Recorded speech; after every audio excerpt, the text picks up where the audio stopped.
daughter's name? Megan. Megan. All right, come on down. We made our way upstairs to check on the children and check on Megan.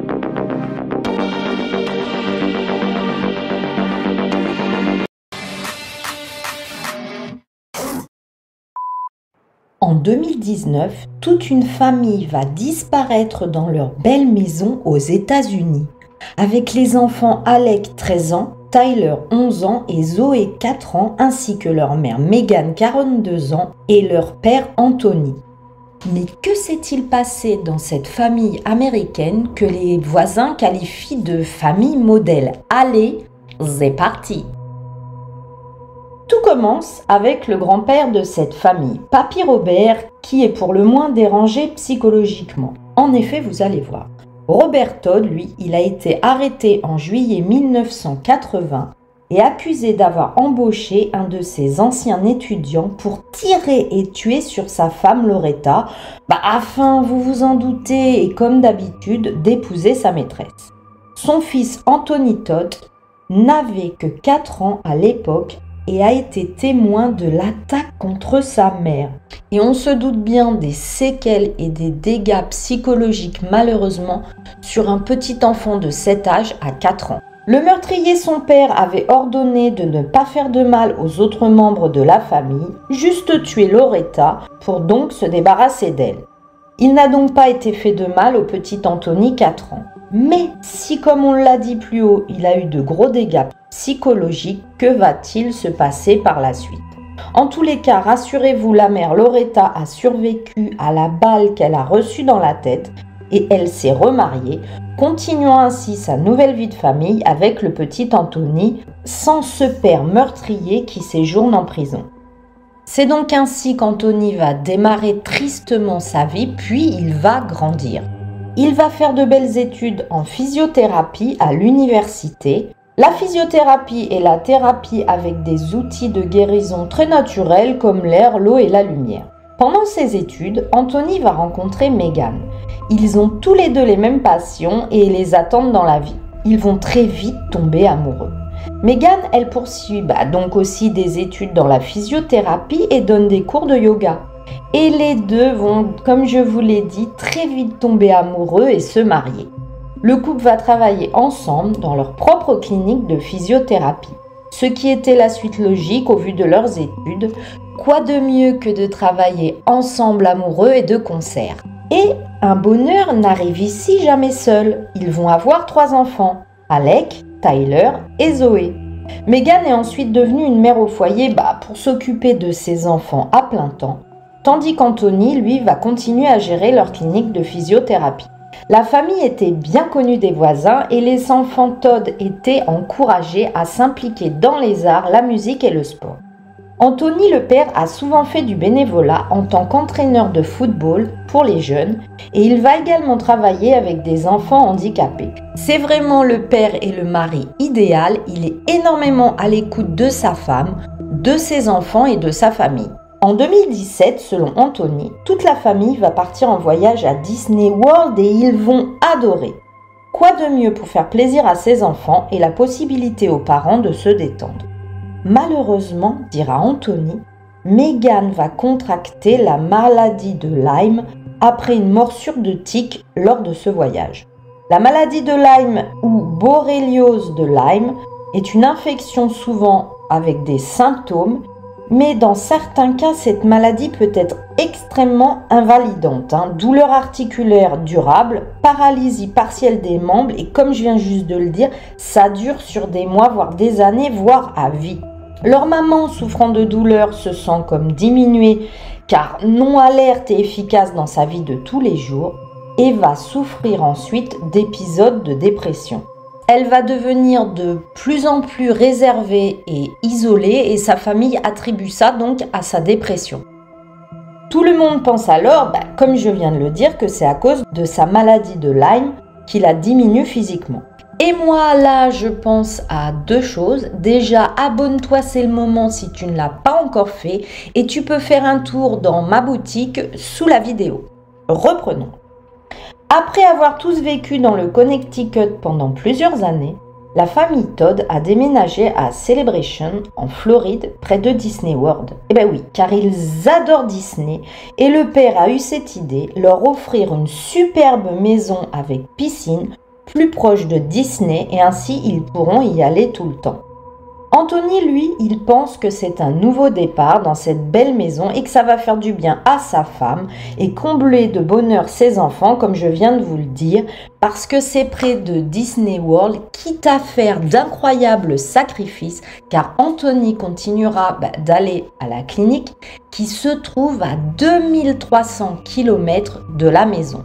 Soit en voiture, soit en avion, c'est un gros sacrifice parce que imaginez tous les allers-retours.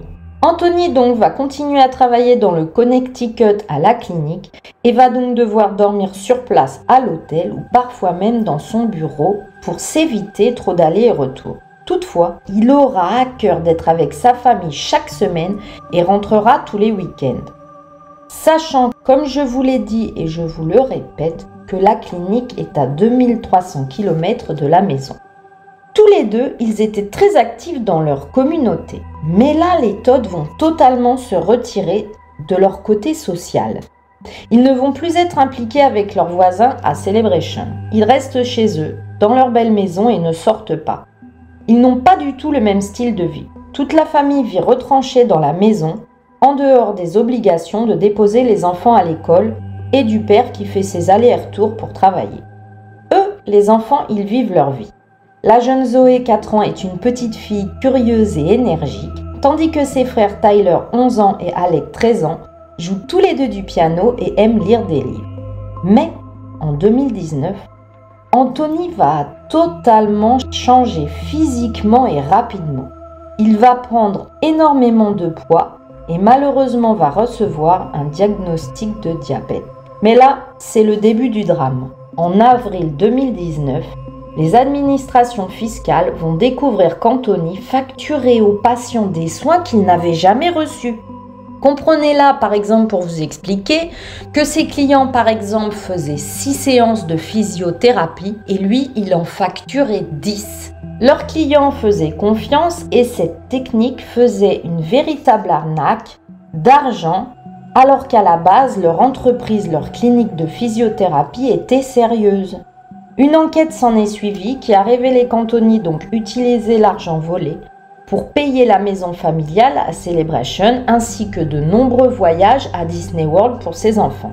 Anthony aurait contracté des prêts supplémentaires auprès d'entreprises de crédit et il serait endetté aux alentours de 150 000 à 200 000 $ suivant mes sources. Tout cet argent lui servirait à donner à sa famille un train de vie exceptionnel et à les combler de bonheur. Alors que, bizarrement, il travaillait de moins en moins et volait de plus en plus, ce qui est un cercle vicieux. Et puis lui aussi, il perdait goût au travail, à la vie, l'entrain n'était plus là dans la vie d'Anthony et il va céder donc à la facilité de faire des crédits et à voler ses patients. Tout d'abord, Anthony, il va maintenir son innocence auprès des enquêteurs sur les vols. Mais devant le fait accompli et pris la main dans le sac, il a finalement cédé et admis la fraude.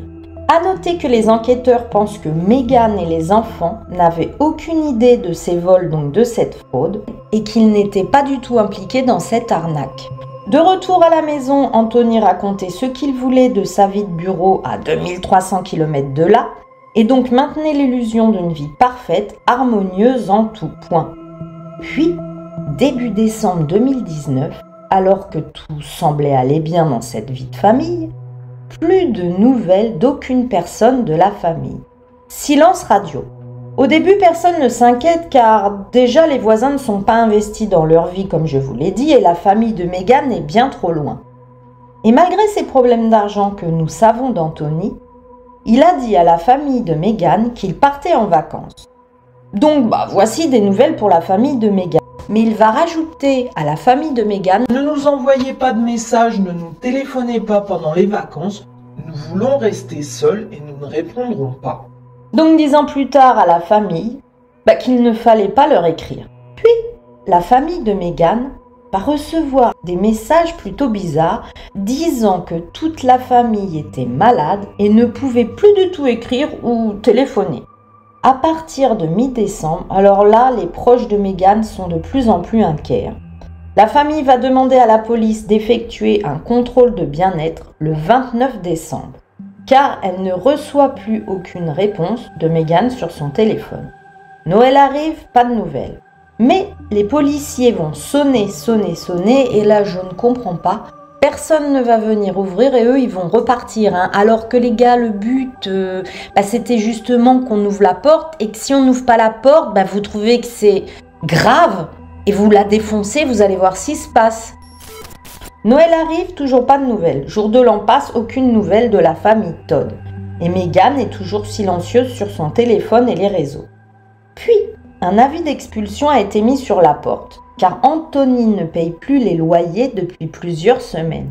Mais lorsque les voisins ont envoyé un message à Megan au sujet de cet avis d'expulsion qui est mis sur la porte, elle a répondu en quelques mots que ce n'était pas grave. La famille de Megan va encore appeler la police le 13 janvier 2020. Les agents se sont rendus à la maison des Todd. Et là, ce que la police va découvrir va les marquer psychologiquement et les traumatiser à jamais. Et vous n'êtes pas prêts pour voir mais à quel point cette histoire va devenir ignoble et dégueulasse. Todd va répondre à la porte aux policiers au bout de plusieurs sommations.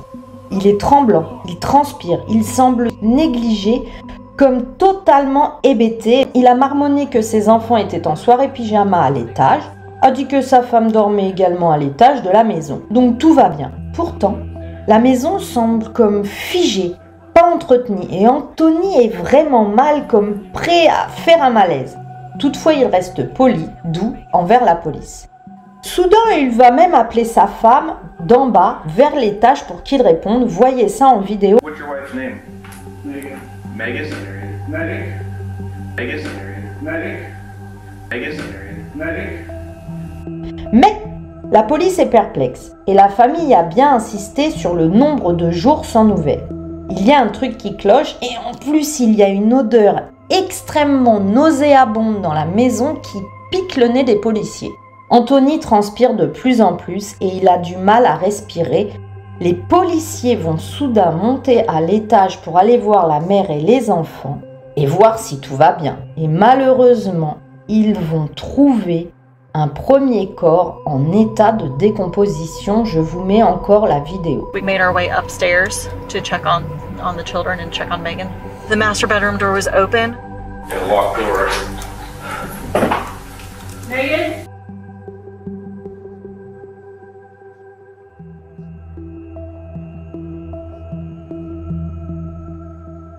Dans les lits de la maison, dans une chambre, côte à côte, les autres membres de la famille sont totalement momifiés. Ils sont morts avec des crucifix dans leurs mains et ils commencent, comme je viens de le dire, à se momifier, ce qui montre que les corps sont là depuis plusieurs semaines et que le père Anthony vit dans la maison depuis tout ce temps avec les corps de sa famille à l'étage. Mais comment est-ce possible? Ils ont été poignardés dans l'estomac et étouffés à mort selon les premières investigations. Et leurs corps étaient enroulés dans des couvertures et placés sur les lits dans la chambre.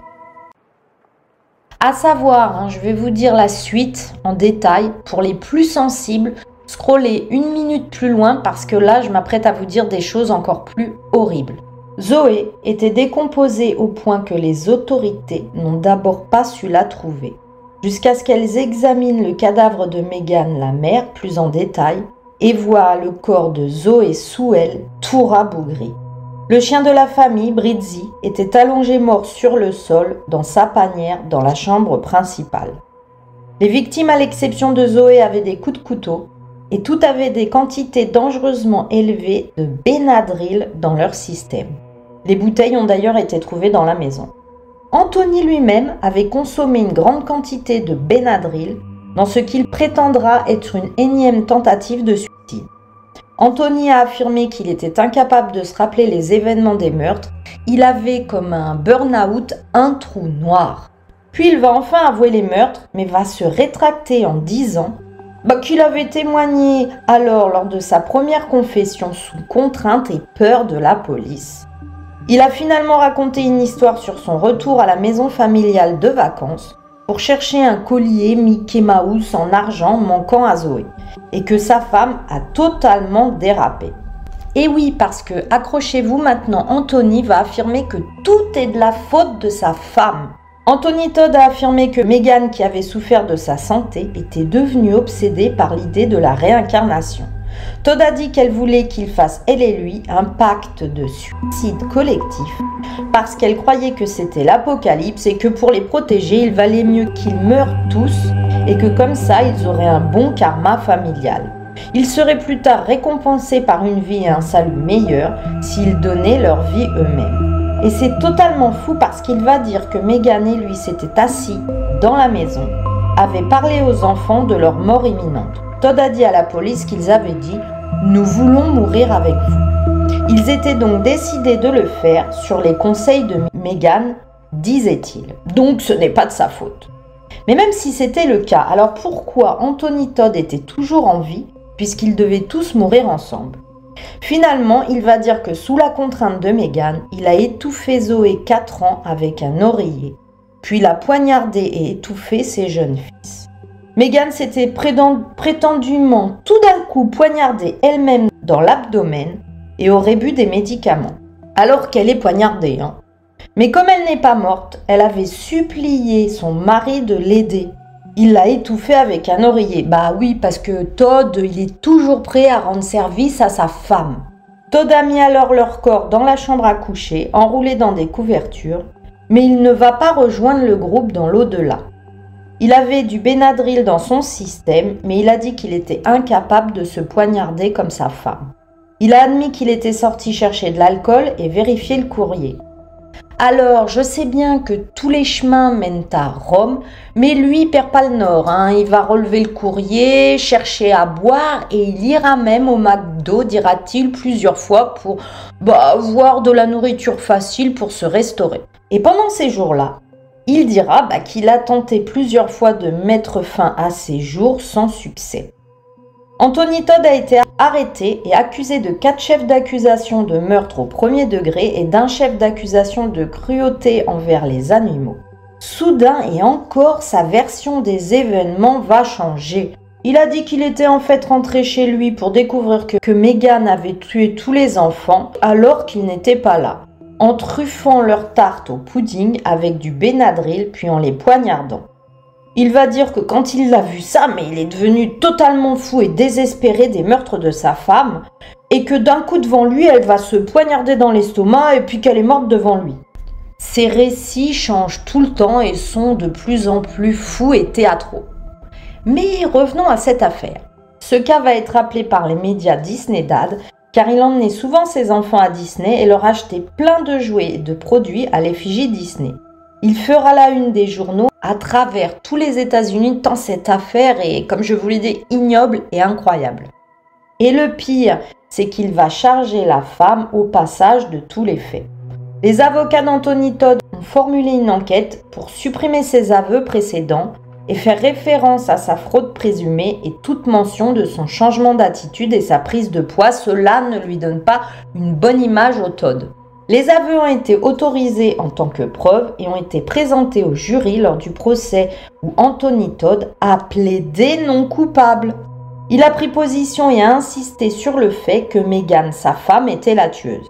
Il a dit que sa première confession, c'était à cause de la police, que c'était un mensonge, et il dira même « je couvrais ma femme ». Il va parler de ses problèmes avec sa femme depuis la maladie de Lyme et aussi de sa dépression et même peut-être d'une fausse couche. Et puis, de ses délires mystiques selon lui. La défense a déclaré que l'affaire n'avait pas été prouvée au-delà de tout doute raisonnable, que Anthony Todd avait avoué alors qu'il était drogué de ses médicaments de Benadryl et qu'il souffrait d'un traumatisme dû à la mort de sa famille. Todd a souvent été vu pleurer dramatiquement et de façon exagérée au tribunal, créant de la gêne et un malaise tellement ça sonnait faux et tellement on était mal de voir la folie à travers lui. Mais l'accusation a déclaré qu'il cherchait donc à contrôler la vie et la mort de sa famille. Ils ont souligné que la première confession enregistrée dans laquelle il a décrit le fait d'entrer dans la chambre de chaque enfant et de les tuer était cohérente avec les preuves sur les lieux du crime. Pourquoi n'avait-il pas appelé la police quand il a découvert ce que sa femme a fait si elle l'avait fait? Comment un homme de sa taille avait-il été incapable de dominer sa femme lorsqu'elle a commencé à se poignarder elle-même et à boire tout ce Benadryl? Alors que la défense a déclaré que les corps étaient trop décomposés pour déterminer les détails exacts de leur mort, l'accusation a déclaré que Anthony Todd avait délibérément laissé sa famille pourrir pendant environ 3 semaines, pendant que lui vivait dans sa maison, buvait, mangeait et regardait la télé, pour ajouter aux jurés, donc plus de doute sur cette affaire, il n'y a aucun doute, c'est lui. Todd a été reconnu coupable de 4 chefs d'accusation de meurtre au premier degré, d'un chef d'accusation de cruauté envers les animaux. Oui, car moi je suis très heureuse et merci au tribunal d'avoir reconnu la cruauté sur un animal, car ce n'est pas toujours le cas. Il a été condamné peu de temps après et perpète, c'est perpète. Cynthia Kopko, la tante de Meghan et la marraine des enfants, a déclaré que c'est un cauchemar depuis 2 ans et demi. Anthony a littéralement écrasé toute sa famille en faisant cela. Meghan était la personne la plus douce et la plus empathique que je connaisse. Anthony Todd s'est levé et a parlé de façon folle avant que son avocat général ne lui dise encore de s'asseoir. Anthony Todd, 46 ans, secoua la tête avec une apparente incrédulité face au verdict et dira « J'aimais ma femme, je la mettais sur un piédestal, j'aimais mes enfants. Ils étaient d'abord... Toute ma vie, je n'ai pas fait ça. » Voilà, cette horrible et ignoble histoire est finie. Là, on n'est pas sur de la babiole. Bon, d'abord, dis-moi si tu la connaissais. Je pense que oui, parce que je sais qu'elle a été traitée dans le True Crime français. Mais alors moi, quand j'ai vu l'article et la dinguerie, j'ai dit c'est pas grave, je vais la refaire à ma façon pour mes abonnés d'amour. Et dis-moi si tu ne penses pas face à cette histoire, bien sûr, on pense à la tristesse de la famille, des amis. Mais alors pour une fois, on va penser aux policiers, même si au début ils n'étaient pas trop au taquet, qu'ils ont sonné, qu'ils sont repartis. Ceux qui sont rentrés la 2e fois, alors eux ils sont dans leur journée normale de policiers, ils vont juste faire un contrôle. Et là, mais ils tombent sur tous les corps momifiés de la famille. Mais dis-moi si toi aussi tu ne t'es pas dit que c'était totalement fou et si t'étais pas trop mal à l'aise quand je t'ai mis les vidéos de la situation. C'est totalement pas lunaire mais aberrant, ignoble, dégueulasse comme je l'ai dit. D'ailleurs, dis-moi si ça ne te fait pas penser à une célèbre affaire française où on a retrouvé toute la famille sous la terrasse, et si ça ne te fait pas penser que le père voulait garder, comme dans cette affaire française, son image de héros. Parce que là, Anthony, il va tout faire pour emmener ses enfants à Disney. Il va tout faire pour garder un train de vie vraiment maison avec piscine, etc. Il va aller jusqu'à faire des crédits, à voler, et il ne voudra jamais perdre la face devant sa famille. Et plutôt que de leur parler de son endettement, il préférera tous les tuer. Dis-moi si tu ne penses pas toi aussi qu'Anthony a préféré garder son image de héros vis-à-vis de sa famille plutôt que tout leur avouer. Vous en conviendrez, pour cette histoire, on va penser aux chiens. Laissez-moi un emoji chien. C'est dur à dire. Un emoji chien. Et si tu ne le trouves pas, tu m'en laisses un autre. Je voulais encore vous remercier comme d'habitude pour tous vos commentaires, et vous avez vu, je continue à répondre et à discuter avec tout le monde. Si tu n'es pas encore abonné, mais qu'est-ce que tu fais? Abonne-toi! C'est la seule chose que tu puisses faire pour m'aider et me faire plaisir. Vous avez vu, je vous ai parlé de la boutique. Bientôt, j'aurai les suites. Faut que je les commande. Et d'ici, je pense peut-être la prochaine ou la vidéo d'après, je l'aurai reçu. Vous pouvez aller sur la boutique pour acheter des casquettes, des mugs, des suites, plein de trucs. Va voir ça. Et je voulais faire une petite parenthèse. Oui, abonne-toi, parce que sur cette affaire, j'ai eu le cœur brisé. Quand j'écrivais le script, quand je regardais les photos, mais j'étais dégoûtée. J'avais une boule d'angoisse.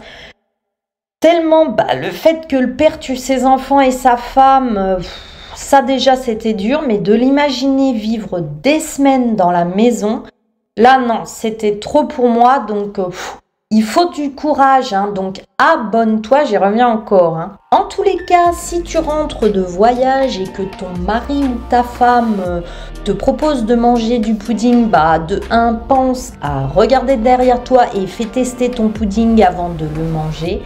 D'ici la prochaine fois, mais prenez bien soin de vous, mes zigotos. Bye bye!